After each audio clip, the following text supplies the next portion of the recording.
નમસ્કાર, હું છું આપની સાથે હાર્દિક સિંગોડ. ઉનામાં કાયદો અને વ્યવસ્થાની સ્થિતિ પર ફરી એક સવાલો પેદા થયા છે, કેમ કે છેલ્લા 4 દિવસની અંદર ઉનાના ગ્રામ્ય વિસ્તારોના 2 ગામોની અંદર 2 મર્ડરની ઘટના સામે આવી છે. 2 ગામોની અંદર પતિએ પત્નીની હત્યા કરી હોવાનું સામે આવ્યું છે. આ ઘટના ઘટી છે, જેથી આપ સૌ દર્શકોને વાકેફ કરાવવા છે. આજે ઉના તાલુકાના ભેભા ગામમાં બપોરના સમયે પત્ની છે તે રસોઈ બનાવી રહી હતી. એ સમયે પતિ આવે છે અને કુહાડીના ઘા મારે છે અને પત્નીની હત્યા કરે છે. જુઓ સમગ્ર અહેવાલ. ઉનાના ભેભા ગામમાં પતિએ પત્નીની કુહાડીના ઘા ઝીકીને હત્યા કરી છે. દેવશી બાંભણિયા નામના વ્યક્તિએ પારિવારિક કંકાસમાં તેમની પત્ની લાખુબેન બાંભણિયાની મોતને ઘાત ઉતારી છે. આ ઘટના આજે બપોરના સમયે બની હતી. પ્રાપ્ત માહિતી અનુસાર દેવશી અને તેમની પત્ની લાખુબેન વચ્ચે અવારનવાર ઘર કંકાસ થતો હતો. આજે બપોરે લાખુબેન ઘરે રસોઈ બનાવી રહ્યા હતા અને મોબાઈલ પર તેના ભાઈ સાથે વાત કરી રહ્યા હતા.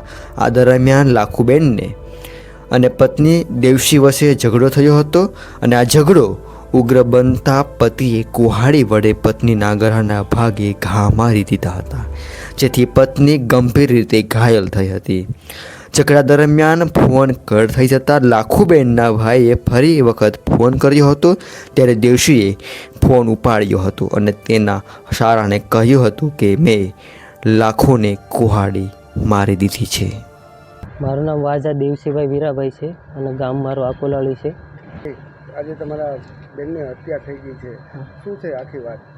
એ જે મારા બેનનો ઘરવાળો છે એ એમને કવાડીના ઘા મારી અને એમની હત્યા કરી દીધી છે. જે મારી બેનને હું ખબર પૂછી રહ્યો હતો કે બેન મજા નથી, એમને તાવ આવતો હતો, એમાં ખબર પૂછી રહ્યો હતો. એ વખતે મારી બેનની નજર ન રહેતા એને ઓછાના કવાડીના 2 ઘા મારી અને મોતને ઘાટ મારી બેનને ઉતારી હતી.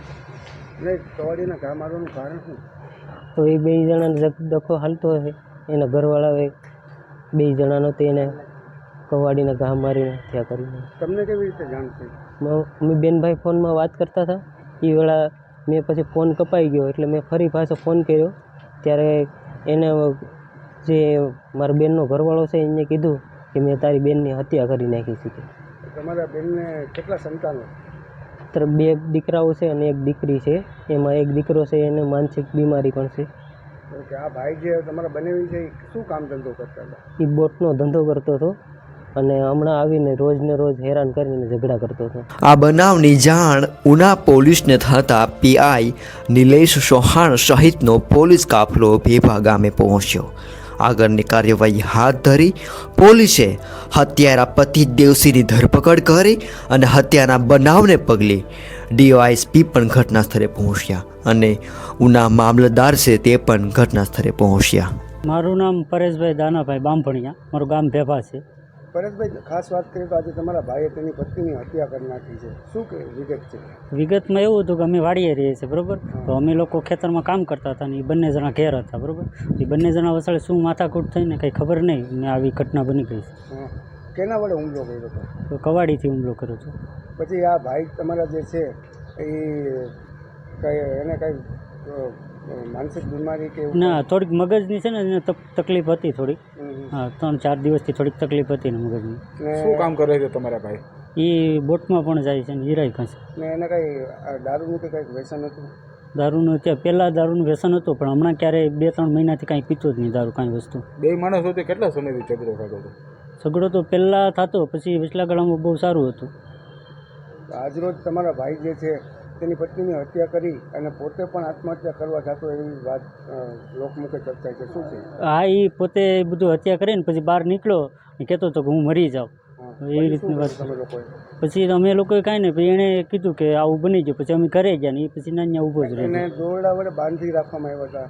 હે, તમારા ભાઈને દોરડાથી બાંધી દીધા હતા? હું? હા, બાંધી દીધા હતા દોરડાથી.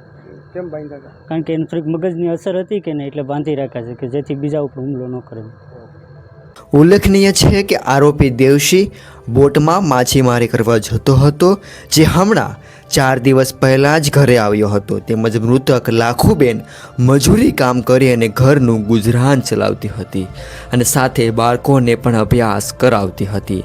લાખુબેનના મોતથી તેમના 2 દીકરા અને 1 દીકરીને માતાની છત્રછાયા ગુમાવી છે.